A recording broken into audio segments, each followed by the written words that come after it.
अच्छा, एक बात सोचिए, कलाई पर बंधी घड़ी, क्या ये सिर्फ टाइम बताने के लिए है या कुछ और भी? क्या हो अगर ये घड़ी सिर्फ गुजरते पलों का हिसाब न रखे, बल्कि आने वाले कल को बनाने की ताकत भी रखती हो? चलिए, आज इसी दिलचस्प आइडिया की तह तक जाते हैं। वाह, क्या बात कही है। लोग सिर्फ टाइम देखने के लिए घड़ी नहीं पहनते, कभी-कभी अपना टाइम दिखाने के लिए भी पहनते हैं। मतलब साफ है, घड़ी सिर्फ एक स्टेटस सिंबल नहीं है, उससे कहीं ज्यादा है।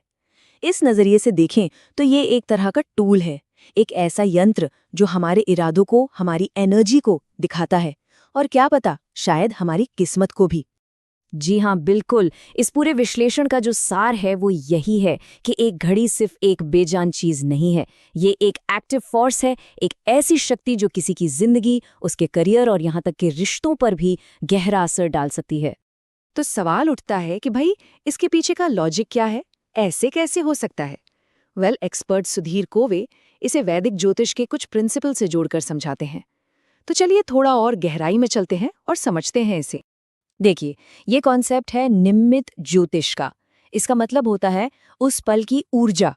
तो इस थियरी के हिसाब से जब कोई घड़ी चुनता है तो वो रैंडम नहीं होता, वो कोई इत्तेफाक नहीं है, बल्कि ये उस खास पल की कॉस्मिक एनर्जी का एक रिफ्लेक्शन है, एक आईना है जो उस इंसान की अपनी लाइफ एनर्जी से जाकर जुड़ जाता है। अच्छा, तो इसका ग्रहों से क्या कनेक्शन है?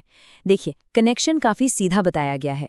हमारी कलाई ये शनि ग्रह को रिप्रेजेंट करती है, जिसे हम कर्म का स्वामी भी कहते हैं। तो जब हम कलाई पर घड़ी बांधते हैं तो वो सीधे सीधे शनि के लिए एक उपाय जैसा काम करती है। और हाथ हाथ जुड़ा है तीसरे घर से, यानी हमारे एफर्ट्स, हमारा कम्युनिकेशन, हमारे रिश्ते। तो एक नई घड़ी वो इन सभी चीजों पर सीधा असर डाल सकती है। तो चलिए अब आगे बढ़ते हैं और ये देखते हैं कि एक घड़ी के डिजाइन में, उसके आकार में, उसके रंग में क्या-क्या छिपे हुए संकेत हो सकते हैं। सबसे पहले बात करते हैं डायल के शेप की। गोल बनाम चौकोर। देखिए, गोल डायल जिसमें कोई शार्प कॉर्नर नहीं होता, उसे फेमिनिन एनर्जी, क्रिएटिविटी और परफेक्शन से जोड़ा जाता है। ऐसे लोग परफेक्शनिस्ट हो सकते हैं। वहीं दूसरी तरफ जो स्क्वायर डायल है, वो मैस्कुलिन एनर्जी, नियम कानून और एक बहुत ही ऑर्गेनाइज्ड रूटीन वाली लाइफस्टाइल का सिंबल माना जाता है। और हाँ, एक बहुत जरूरी बात पर ध्यान देना होगा। छोटे डायल मतलब 28 mm से भी छोटे, इन्हें एक बड़ी चेतावनी का संकेत माना जाता है। एक्सपर्ट्स का कहना है कि ये अक्सर फाइनेंशियल प्रॉब्लम्स, गाड़ी का बार बार खराब होना और यहाँ तक कि सीरियस हेल्थ इश्यूज से भी जुड़े हो सकते हैं। डायल के शेप के बाद आते हैं रंगों पर। रंगों का भी अपना एक सिंबलिज्म है।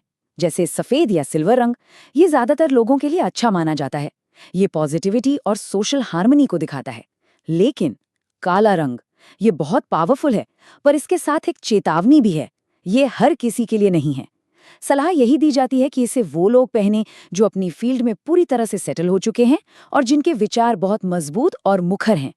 और एक और छोटी सी पर बड़ी इंटरेस्टिंग डिटेल, सेकंड की सुई। अगर वो लाल रंग की है तो ये एक इशारा हो सकता है ये मंगल ग्रह की एनर्जी को छोटी छोटी चीजों से जोड़ देता है। और इसका नतीजा ये हो सकता है कि इंसान रोजमर्रा की मामूली बातों पर भी बहुत जल्दी गुस्सा हो जाए या एग्रेसिव हो जाए।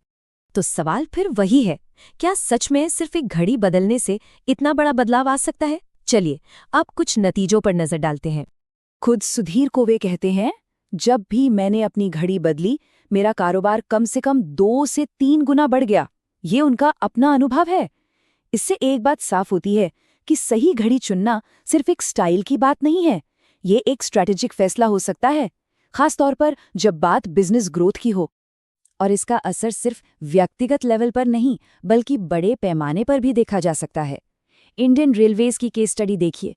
जब उन्होंने अपने स्टेशनों से रोमन अंकों वाली पुरानी घड़ियां हटाकर डिजिटल डिस्प्ले लगाए, तो क्या हुआ? सिर्फ यात्रियों के व्यवहार में ही बदलाव नहीं आया, बल्कि कंपनी की प्रॉफिटेबिलिटी में, IRFC के स्टॉक में 600% की जबरदस्त ग्रोथ देखी गई। ये कमाल का उदाहरण है। तो ठीक है, ये सब तो समझ आ गया, लेकिन अब इन बातों को अपनी असल जिंदगी में कैसे लागू करें? चलिए, घर और पर्सनल यूज के लिए कुछ सीधे साधे एक्शन लेने वाले टिप्स पर नजर डालते हैं। खासकर घर के लिए ये 4 नियम बहुत जरूरी बताए जाते हैं। पहला, घर में पेंडुलम वाली घड़ियां नहीं होनी चाहिए। कहते हैं कि ये लगातार एनर्जी में डिस्टर्बेंस और बेवजह की मुश्किलें पैदा करती हैं। दूसरा, बेडरूम में रोमन न्यूमरल्स वाली घड़ी ना हो, क्योंकि ये एक बाहरी एनर्जी को बुला सकती है जो इंटीमेसी के लिए ठीक नहीं। तीसरा, गहरे रंग की या नुकीले कोनों वाली दीवार घड़ियां ये बहस और गुस्से को बढ़ा सकती हैं। और चौथा और सबसे ज़रूरी, घर के लिए हमेशा नरम, हल्के, पेस्टल रंगों वाली घड़ियां चुनें। ये शांति और परिवार में सद्भाव को बढ़ावा देती हैं। और हाँ, वो सवाल जो सबके मन में होगा, डिजिटल स्मार्ट वॉच का क्या? आजकल तो वही चलन में है। तो इस थियरी के मुताबिक उनकी एनर्जी पारंपरिक घड़ियों से एकदम अलग होती है। देखिए, ये जो डिजिटल घड़ियां हैं, ये मशीनी एनर्जी को दिखाती हैं, जिसे ज्योतिष में राहु और केतु से जोड़ा जाता है। ये हमें टेक्नोलॉजी से तो बहुत अच्छी तरह जोड़ देती हैं, पर साथ ही इमोशनल डिस्कनेक्ट भी बढ़ा सकती हैं। इसका असर मेंटल और फिजिकल हेल्थ पर भी पड़ सकता है। तो इसका उपाय क्या है? उपाय है बैलेंस। अगर कोई डिजिटल घड़ी पहनता है तो उसके लिए ये बहुत ज़रूरी हो जाता है कि वो प्रकृति से जुड़े, मेडिटेशन करे और फिजिकल एक्सरसाइज करे, ताकि उस एनर्जी को बैलेंस किया जा सके। तो आखिर में बस इस एक आंकड़े को याद रखिए, 2 से 3 गुना। सही घड़ी चुनने से बिजनेस में 2 से 3 गुना तक की ग्रोथ का दावा किया गया है। मतलब ये सिर्फ टाइम देखने की चीज नहीं है, ये अपना टाइम बदलने का एक जरिया हो सकती है। तो अगली बार जब किसी की कलाई पर घड़ी देखें तो जरा रुक के सोचिएगा, वो सिर्फ टाइम नहीं बता रही, वो एक कहानी कह रही है, एक पूरी कहानी। और सबसे बड़ा सवाल ये है कि क्या वो वही कहानी है जो किसी को दुनिया को सुनानी चाहिए?